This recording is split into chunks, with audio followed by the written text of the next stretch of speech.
Welcome back to my channel. Want to learn the new concept of economics. Rather हम कह सकते हैं कोई नया कॉन्सेप्ट तो नहीं है, बट इसमें काफ़ी कन्फ्यूजन होती है बच्चों को मॉर्टगेज, हाइपोथिकेशन एंड प्लेज में।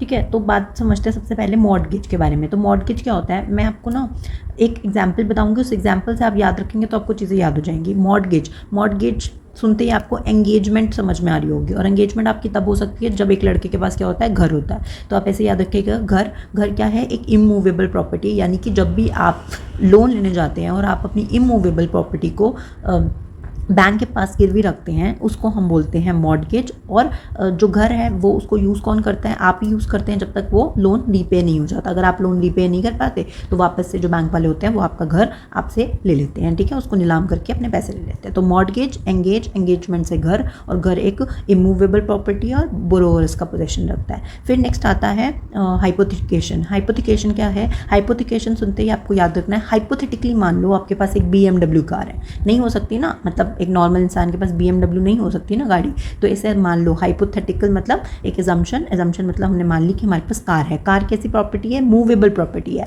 यानी कि जब भी हम एक मूवेबल प्रॉपर्टी देते हैं बैंक्स को गिरवी के तौर पे, गिरवी रखते हैं, तो इसको हम बोलते हैं हाइपोथिकेशन। और बोरोवर के पास का पोजेशन जाता है, यानी मैं हूँ तो मैं ही इस गाड़ी को चलाऊंगी, राइट। तो पोजेशन किसके पास रहेगा, मेरे पास रहेगा, मैं ही यूज़ करूंगी, लेकिन बैंक जब चाहे अगर मैंने लोन रीपे नहीं किया तो वो हमसे वापस ले सकते हैं।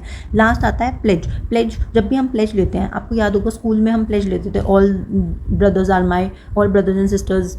ठीक है, इस तरीके से आप प्लेज लेते थे ना, तो वो प्लेज लेने के लिए आप हाथ उठाते थे, तो वो क्या हो गया, मूवेबल होगी। तो जब भी मूवेबल प्रॉपर्टी होगी और बैंक के पास आप गिरवी रखेंगे, जैसे कि गोल्ड हो गया, तो इसको हम बोलते हैं प्लेज, यानी कि सिक्योरिटी आपने गोल्ड रखी है और गोल्ड को रखा है बैंक के पास। ठीक है, तो ये क्या हो गया, मूवेबल प्रॉपर्टी, और इसका पोजीशन किसके पास रहेगा, लेंडर के पास। तो आई होप आपको याद हो गए होंगे, mortgage immovable borrower, hypothecation movable borrower, और pledge movable and lender. I hope याद हो गया होगा। अगर आपको याद हो गया है तो नीचे कमेंट बॉक्स में ज़रूर लिखिएगा कि आपको समझ में आ गया है। Till then, thank you and bye bye.